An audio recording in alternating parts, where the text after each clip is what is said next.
Muy buenas noches, los saludamos desde las instalaciones de Claus Internacional y Compañía Limitada, una de tantas, de miles pequeñas y medianas empresas que hay en nuestro país y que debieron soportar el embate de la crisis en este 2020.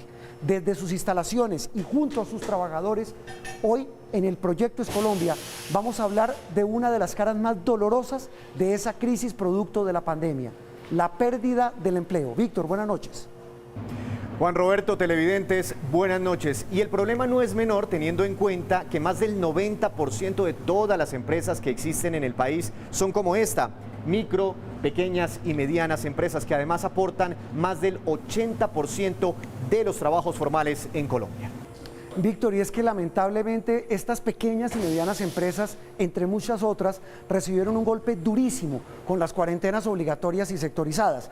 Para que ustedes se hagan una idea de lo que eso significó, antes de la pandemia, el desempleo en Colombia rondaba entre el 10 y el 12%. En abril, en plena pandemia, el DANE reportó que se perdieron más de 5 millones de puestos de trabajo, repito, en muchas de estas pequeñas y medianas empresas, la mayoría. El desempleo incluso llegó a superar el 20%. En el siguiente reportaje de Sol Suárez les tenemos la radiografía del empleo formal en Colombia. ¿Ustedes se acuerdan qué estaban haciendo el pasado viernes 20 de marzo en la noche, cuando el presidente de la República, Iván Duque, anunció que a Colombia había llegado el coronavirus y que todos entrábamos en cuarentena estricta? Aplicaremos un aislamiento preventivo obligatorio para todos los colombianos.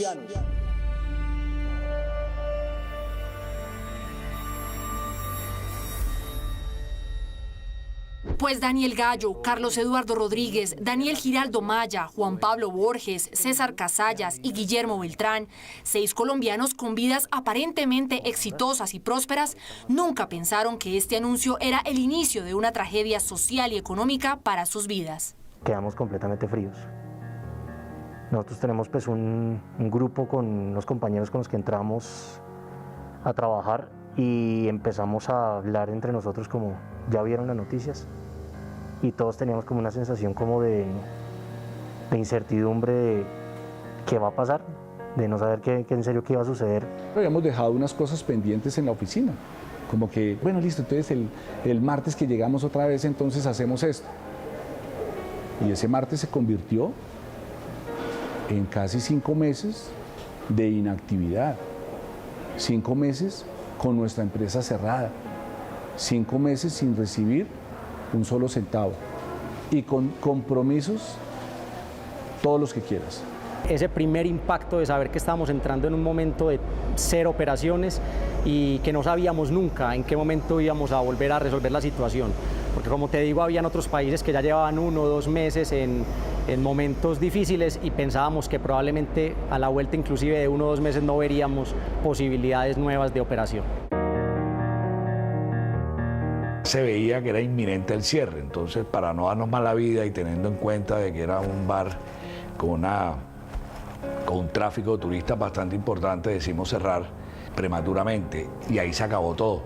De ahí, como pueden ver, estamos absolutamente parados de un día para otro. Pues que experimentamos un escalofrío, un miedo de todo, porque pues una situación tan drástica jamás antes vista en la humanidad, donde todas las empresas de un país y de un continente y del planeta prácticamente entraban en parálisis. Cuando recibimos esta noticia fue prácticamente increíble para nosotros. Significaba parar lo que nos da el alimento para sobrevivir, era parar las ventas, era cerrar nuestros establecimientos con un compromiso muy grande que es nuestra operación, nuestros comensales. Por ende fue una noticia bastante compleja. Cada uno de ellos representa la destrucción de miles y miles de empleos formales. Cuentan cómo perdieron casi todo y cómo la pandemia los despojó de lo que pensaban que eran indestructible, sus empresas o sus trabajos. En el sector aeronáutico, por ejemplo, 36.000 empleos directos se perdieron, sin contar con los que aún están en riesgo por culpa de este virus. Yo estaba sentado justo aquí en la sala cuando me llamó el jefe y yo estaba con mi hijo en los brazos y mi esposa estaba al lado. Cuando me dieron la noticia, yo no fui capaz de llorar, porque yo no le quería hacer eso a mi familia. Yo obviamente pues les dije, la decisión fue esta. Por fortuna fue un hasta luego muy bonito, porque sí la empresa me hizo saber que el tema no era ni por desempeño ni nada, sino simplemente por el tema de la situación actual. Sumidos en la crisis, llegaron las decisiones más difíciles de la vida. Estamos ahorita, por ejemplo, vendiendo el apartamento, porque pues ya llega un punto en que no lo puede sostener. Toca buscar otro lugar donde nos podemos ir a vivir.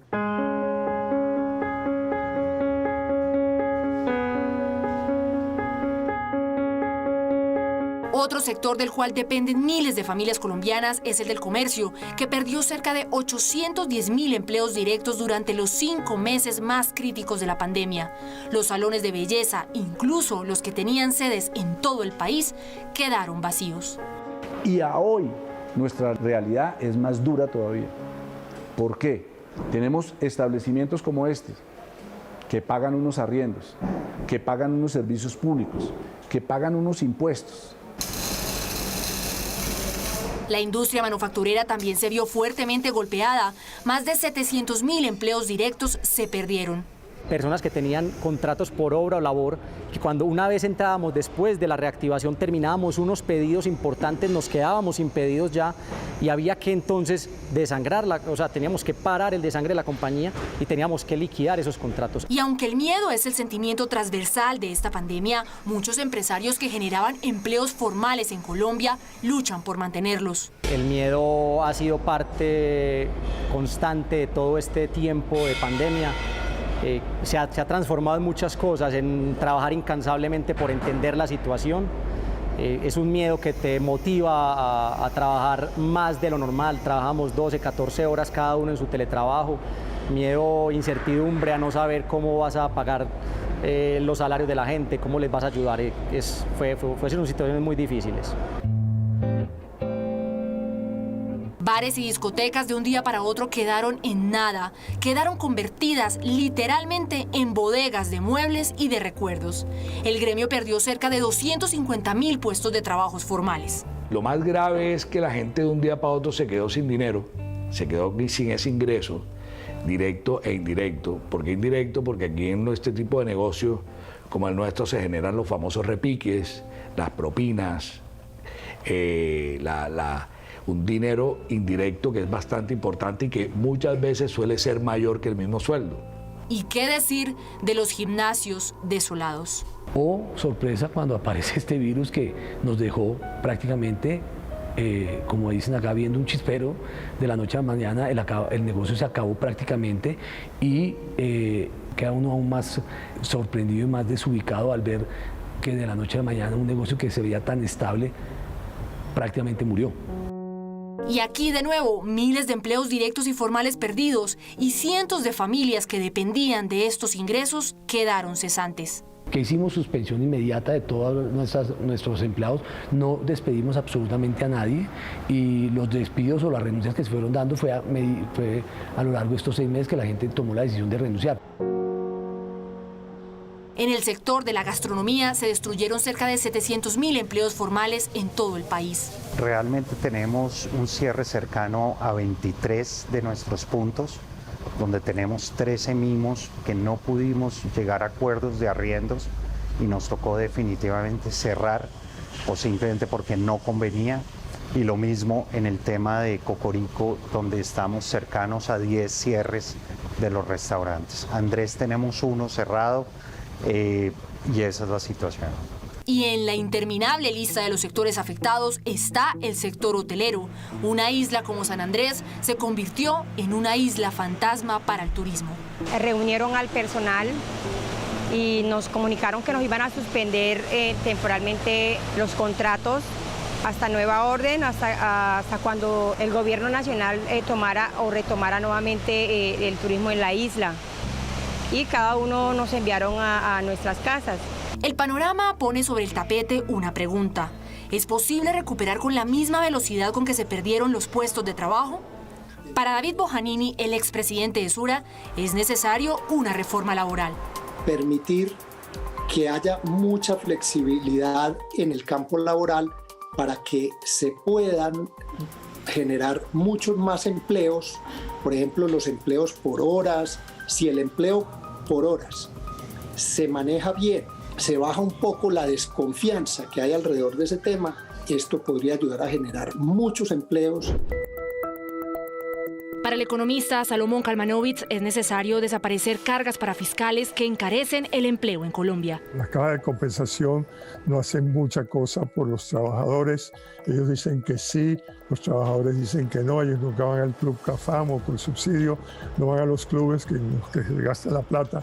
Y sin embargo le quitan 4% de la carga laboral, o sea, eso recae sobre los empleadores, sobre los empresarios. Eso habría que quitarlo y eso aumentaría el empleo. También en otros países las cargas pensionales son mucho menores que en Colombia, o sea que la masa de impuestos paga los aportes a las pensiones y no se les recarga a las nóminas, que eso también mata mucho empleo. Generar empleos rápidos, con gasto público en agricultura, tecnología, con inversiones privadas y con trámites ágiles es lo que necesita el país. Pero para Kalmanovitz, Colombia está tomando decisiones muy lentas. Me parece que tomaría un par de años hasta que saliéramos totalmente de la pandemia, que haya recuperación total de la economía para volver a ese nivel que teníamos antes, que ya era muy alto, era 11% de desempleo.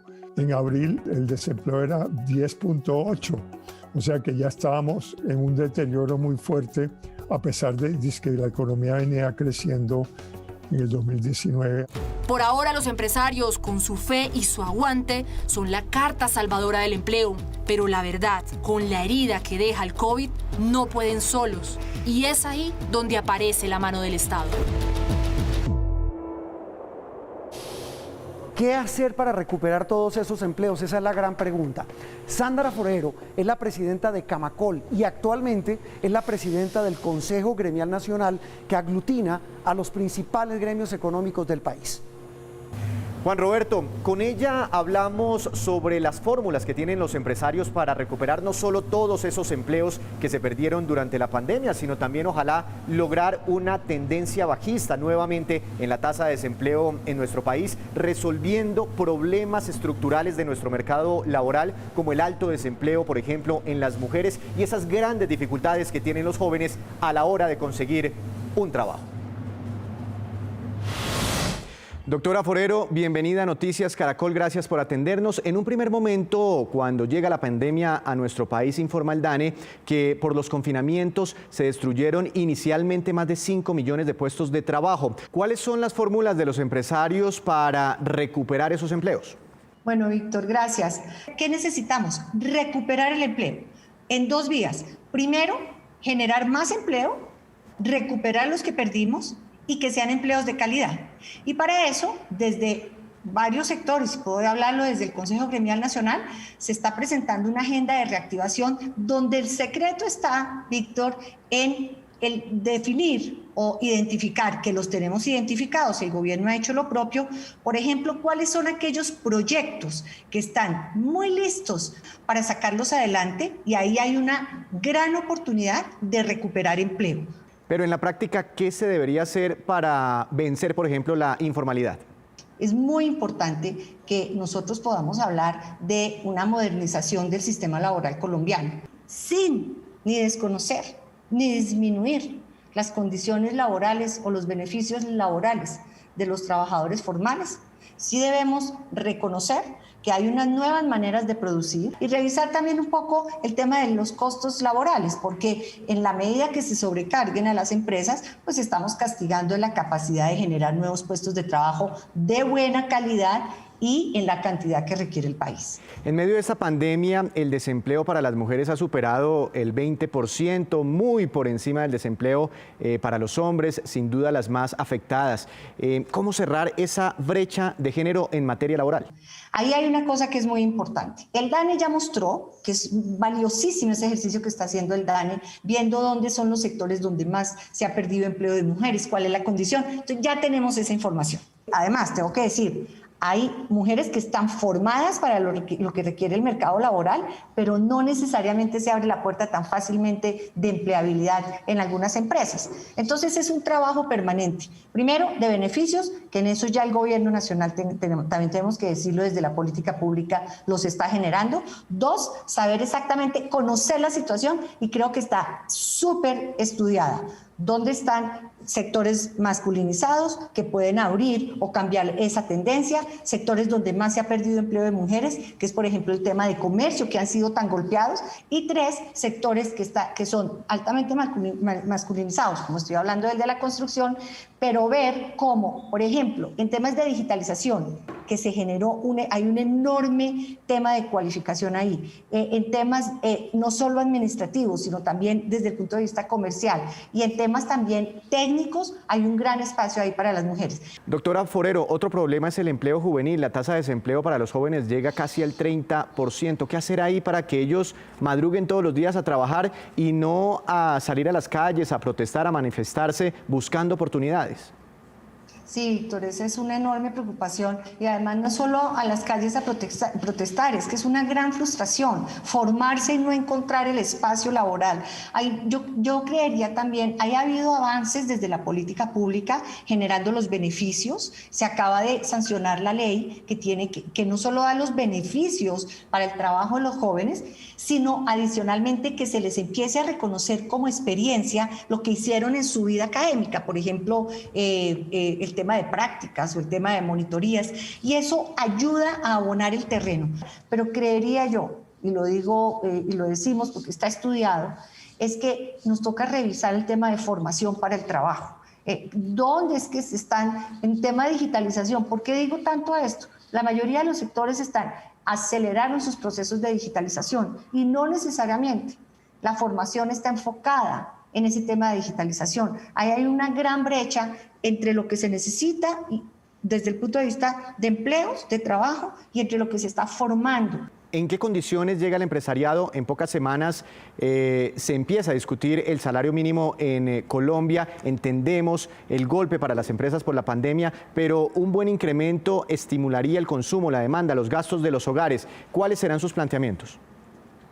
Yo no me atrevería a dar una cifra. Esto tiene que ser una cosa de consenso en el Consejo Gremial. Además hay unos gremios que hacen parte de la mesa de concertación. Pero sí diría una cosa: tengamos mucho cuidado en sobrecargar el tema de las nóminas, en lo que estábamos hablando ahorita, en ir muy duro a los costos laborales, porque podríamos tener un efecto contrario. Y ahorita lo que necesitamos es proteger el empleo, como lo está haciendo el gobierno con las nuevas decisiones del PAEF y el subsidio a la prima, y garantizar generación de empleo. Entonces lo que tenemos que es abrir la puerta a esto y no tomar decisiones que eventualmente carguen tanto a las empresas que estemos cerrando la puerta a ese norte que debemos tener en Colombia, y es la recuperación del empleo. Doctora Forero, muchas gracias por estos minutos para Noticias Caracol. Víctor, gracias a ustedes, siempre muy generosos invitándonos a estos espacios. Muy bien, ahora hablemos del llamado trabajo informal. En Colombia, 5 de cada 10 personas que tienen un trabajo lo tienen de manera informal, es decir, no gozan de beneficios como aportes a pensión, a salud o cesantías. Viven del llamado rebusque, es decir, que lo que consiguen ese día es para sobrevivir. Dicho más crudamente, si el día que trabajan no hubo plata, no hay con qué comer. Y esta es una realidad que quedó al desnudo, se hizo mucho más evidente con la llegada de la pandemia a Colombia, y que como sociedad nos hace reflexionar, nos hace pensar en los desafíos para frenar la desigualdad y la inequidad social en nuestro país. En marzo pasado, cuando arrancó el aislamiento obligatorio, la cifra de informalidad laboral se convirtió en una gran preocupación. El 46% de los trabajadores colombianos lo hacen en esas difíciles condiciones. Marcela Pulido le puso rostro a esa situación.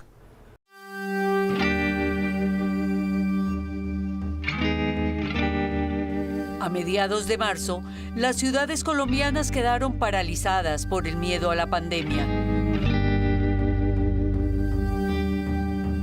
Como náufragos sociales, los más vulnerables salieron a las calles mostrando el rostro de un país con una dinámica de desigualdad lacerante. Y eso está muy solo, ¿no? Sí, está pesado. Está pesado. Diana heredó a los 13 años el oficio de ser recicladora y una pobreza que raya en la miseria. Hoy no llovió. Uy, sí, señora. ¿Cada cuánto sale usted a reciclar, Diana? 3 veces a la semana. Hunde sus manos en busca de cartón, láminas y plástico.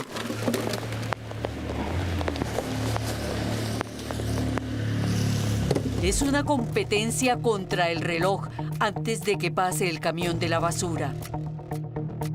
¿Cómo le iba antes de la pandemia? Pues me iba mejor a como me va ahorita, que solamente me estoy haciendo 15.000, 10.000 pesos. Antes me hacía 30.000, 25.000 pesos en mis días, diariamente.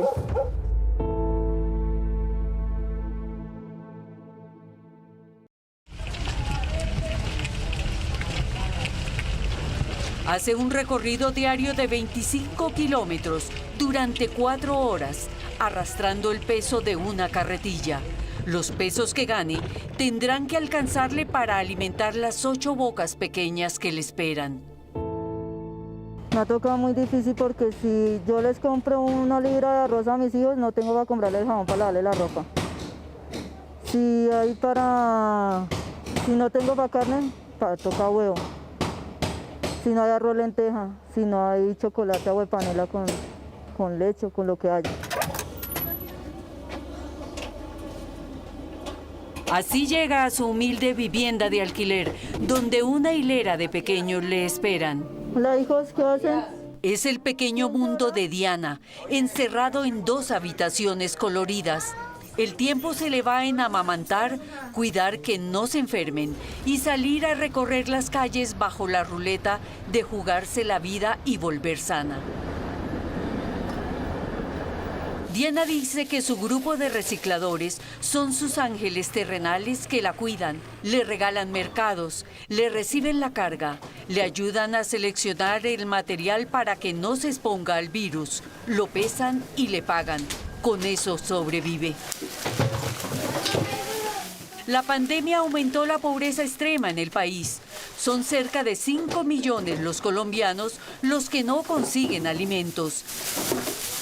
Marcela Eslava, decana de Economía de la Universidad de los Andes, lideró un reciente estudio sobre el impacto socioeconómico de la pandemia en la capital. Los que ya de entrada antes de la crisis eran socioeconómicamente más vulnerables, se han visto también más golpeados por la crisis misma. Por cada 40.000 personas en el estrato 1, 90 acaban hospitalizadas por COVID. En el estrato 6 son menos de 8 las que tienen esa característica.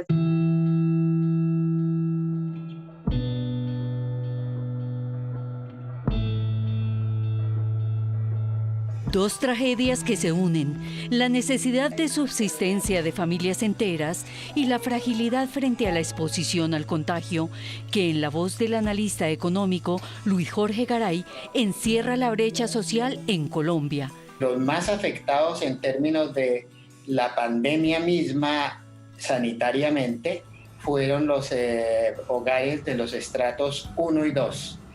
Aparte de que son los estratos donde vieron más fuerte la caída de sus ingresos, dado el alto grado de informalidad y de fragilidad en la composición de sus ingresos. El columnista de El Espectador, José Fernando Izaza, pone su alerta máxima sobre esta franja de la población en situación de pobreza e informalidad.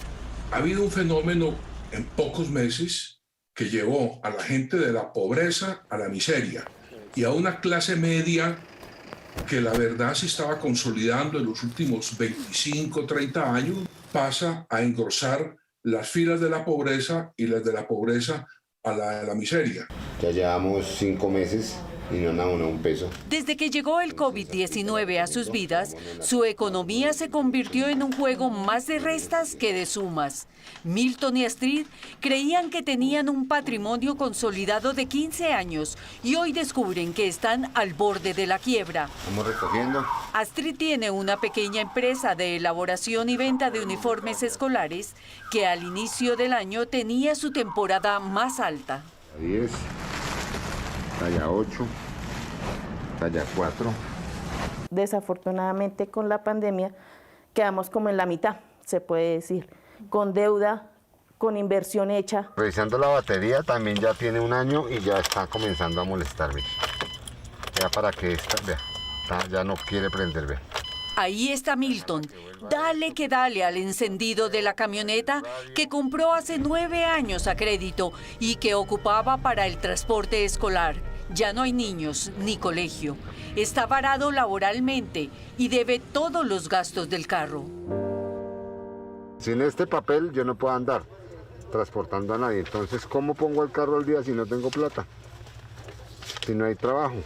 Para yo reactivar esa camioneta en el momento me toca más o menos tener como más o menos 3.500.000 para quedar al día y volver a comenzar. Duque, estamos acá, no somos invisibles. Ya no les queda otro recurso que implorar, rezar y hacer velatones a las puertas del gobierno buscando un salvavidas para sus familias.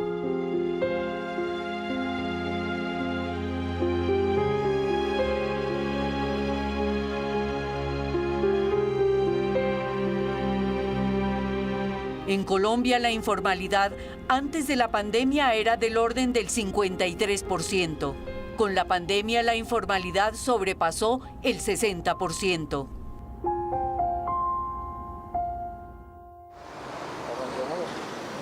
Un alarmante retroceso que ni el más profesional ha podido soportar. Iván Gómez de León es abogado especialista en ciencias penales y criminología, con años de experiencia y reconocimiento en su pueblo Chinú, Córdoba. Iniciaba el año expandiendo su servicio hasta que se le atravesó la pandemia. Mi día a día era estar de una ciudad en otra, de estar en la ciudad de Sincelejo, en la ciudad de Montería, a la ciudad de Bogotá. Iba 2 veces al mes. Pero llegó la pandemia y tuvo que cambiar los salones de audiencia por el overol y la escafandra de operador de desinfección. Con máquina en mano aprendió la técnica. Uno estaba siempre, era en una sala de audiencia, defendiendo, ejerciendo la defensa penal de su aprohijado. Y ahora entrar a un sitio, de pronto a una clínica, a un hospital, que han sido focos de contagio de COVID, es una actividad pues riesgosa que se podría decir. Profesionales que invirtieron en un sueño económico de ser independientes y terminaron sobreviviendo el día a día.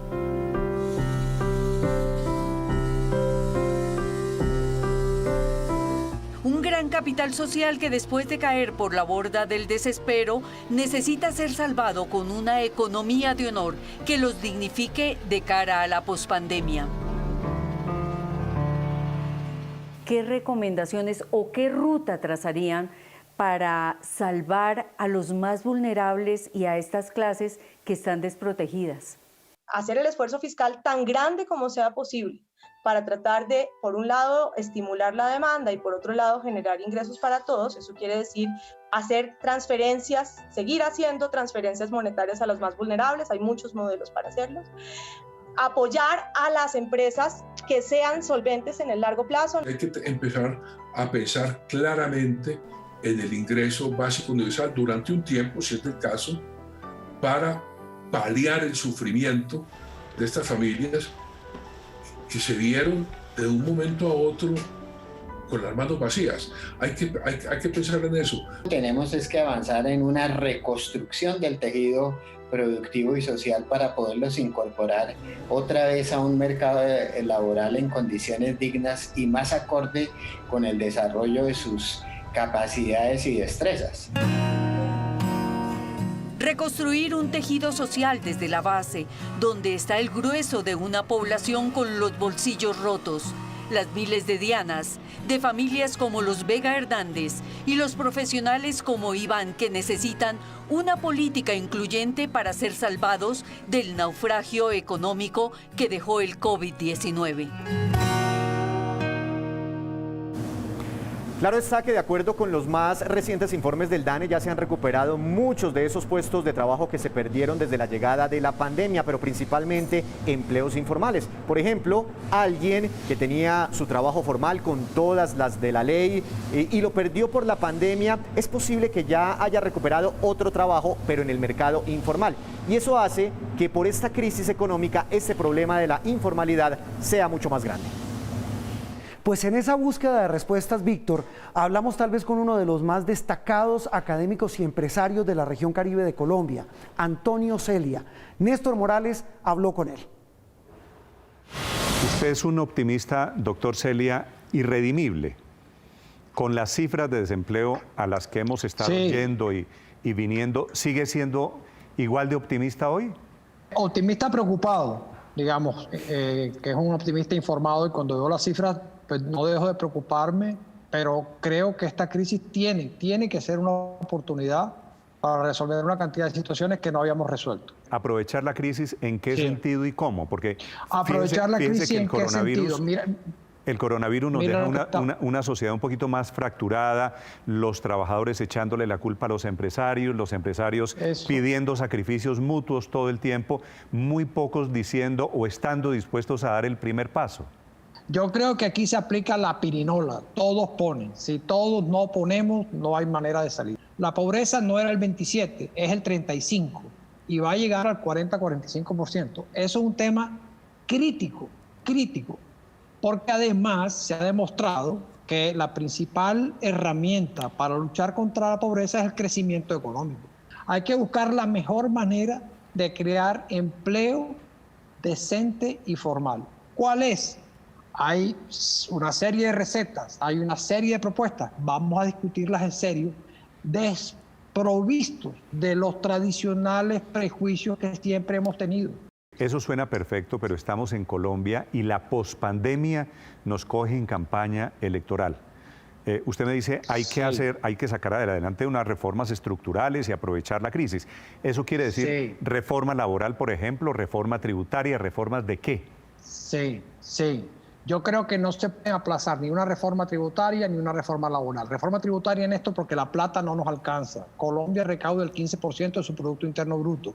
Si tú quieres cumplir la Constitución en cuanto a ser un Estado social de derecho, decoroso, no te alcanza el dinero, más allá del flagelo del clientelismo y del terrible flagelo de la corrupción. Eso hay que hacerlo, pero eso requiere liderazgos políticos. Lo que se necesita, no lo que se puede, lo que se necesita. Reforma laboral sí, ¿cómo? Buscando acuerdos, ¿cómo flexibilizamos? Entre otras cosas, porque entonces hay que entender que algunas cosas que eventualmente a los sindicatos parecería convenirles, no le convienen al desempleo, donde tenemos el 20% de la gente con una informalidad terriblemente alta. Es tiempo de grandeza, es tiempo de audacia, es tiempo de liderazgo, es tiempo de deponer intereses particulares. Antes de hablar de políticos, ¿a cuánto creería usted que se puede bajar la tasa de desempleo en Colombia? Realistamente, pensando en que debería venir un proceso de recuperación económica. Yo creo que uno puede perfectamente manejar una tasa de desempleo de mediano plazo de 7 a 9%. Creo que es factible. ¿Cómo se hace eso? Propiciando la inversión, alentando el sector privado, entendiendo que el sector privado es desde el tendero, ¿verdad?, hasta la gran empresa, haciendo reformas laborales interesantes y mirando el tema de la informalidad. La otra cosa que no veo, Néstor, con frecuencia, y eso es parte de un tema en el que he trabajado, que es la disfuncionalidad del Estado, no solemos tener metas precisas de las cuales nos apropiemos todos. ¿Qué es un Estado disfuncional? Un Estado disfuncional es un Estado poco efectivo y nosotros en eso somos bastante regulares. Uno ve lo que pasa en unos territorios colombianos donde el Estado no ejerce el control. Y en materia de recaudos, recaudamos el 15% de nuestro Producto Interno Bruto y el promedio en América Latina es el 22%. Entonces no nos alcanza la plata para financiar primera infancia, para tener vías terciarias, para tener una pensión de jubilación mínima y decente para todos los colombianos. Entonces, ahí hay un tema central que posiblemente sea impopular, pero toca hacerlo, porque es que si no, la situación se ve realmente muy negativa. ¿Usted cree que es posible llegar a ese escenario que usted plantea? Sí, y el liderazgo principal tiene que venir del gobierno. Los empresarios deberían proponer una reforma fiscal duradera, progresiva y estructural, que venga de los empresarios. Es lo que yo he venido diciendo en varias ocasiones. Entonces miremos a ver si todos los aportes que la nómina tiene los financiamos con impuestos generales. Y audacia de los trabajadores, ¿cómo de qué? todo el mundo. Audacia de los trabajadores, como entender de pronto que los aportes a las nóminas hay que financiarlos con impuestos generales, en que tenga una cierta flexibilidad, en que eventualmente haya un seguro de desempleo más adelante, de forma que esa fricción permanente entre sindicatos y empresarios se mitigue un poco. Propuestas audaces, una reforma tributaria seria que dure 10, 15 años. En Colombia no hemos sido capaces de hacer eso. Los nuevos empleos, la recuperación económica debería estar, por lo menos en la teoría, jalonada por qué sectores. ¿Empleos para hacer qué? ¿Para trabajar en dónde? Yo lo que creo es que ahora tienes que hacer una intervención estatal para crear los empleos tú. Entonces, ¿qué tienes que hacer? Vamos a reparchar calles, vamos a construir vías terciarias, pero ya. Aquí la noción del momento es importante y a mí me parece que el Estado es lento, siempre en eso. Estamos preparando documentos de reactivación muy largos. La acción tiene que ser inmediata. Esto es casi que una guerra. Hay que disparar enseguida. Vías terciarias, reparcheo de calles, construcción y reparación de viviendas. El déficit de viviendas es el 40%. Construcción de colegios. Tenemos un espacio grande ahí. Entonces, ¿qué hacer? Los municipios lideran esas iniciativas y el Estado financia, subsidia ese empleo mientras tanto. Hay que hacerlo así. Eso es lo único que permite que la economía empiece a moverse. Si no, nos vamos a demorar mucho más y el problema aquí es que el tiempo apremia, Néstor. Hablando de tiempo, doctor Celia, ha sido un gusto tenerlo como siempre, hablando de pospandemia, hablando de desempleo y hablando de nuestra economía, de lo que nos viene. Gracias, doctor Celia. Con mucho gusto, Néstor, encantado. Gracias a ti. Hacia adelante, Juan Roberto, el panorama sobre el mercado laboral colombiano no es alentador. Según las proyecciones, podríamos culminar este año con un desempleo entre el 15 y el 17%, todavía muy alto para nuestro país, sumado a la alta informalidad, que es tal vez uno de los mayores problemas que tiene nuestra economía desde hace varios años. Víctor, este será sin duda el gran reto de nuestra sociedad, devolverles a los colombianos la posibilidad de un trabajo digno. También sin duda es la gran apuesta del actual gobierno en los 2 años que le quedan. Y por supuesto, la gran expectativa, ¿qué van a proponer en este tema los que aspiran a gobernarnos a partir del año 2022?